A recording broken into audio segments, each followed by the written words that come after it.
Seorang petani kopi ditemukan tewas mengenaskan di kebun kopi miliknya di kawasan Jalan Birentakengon, kilometer 9, Kecamatan Kebayakan, Aceh Tengah. Korban atas nama Ida Hami saat ditemukan oleh putranya dan warga sekitar penuh dengan luka bacokan di seluruh tubuhnya. Warga Desa Pritit, Kecamatan Winpesan, Kabupaten Bener Meriah ini diduga menjadi korban perampokan.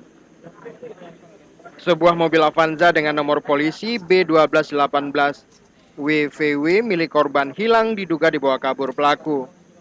Korban langsung dilarikan ke Rumah Sakit Umum Bener Meriah untuk diotopsi.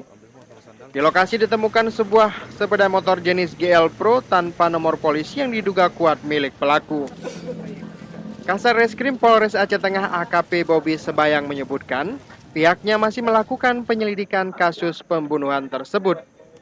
Ini diawali oleh karena orang tua korban ini, orang tua anak merasa ayahnya belum pulang sehingga mencari keberadaan ayahnya di kebun kopi. Pada saat di kebun kopi menemukan ayahnya sudah tidak bernyawa lagi. Dari hasil olah tempat kejadian, polisi menemukan sebuah parang, potongan kain celana, dan sendal korban.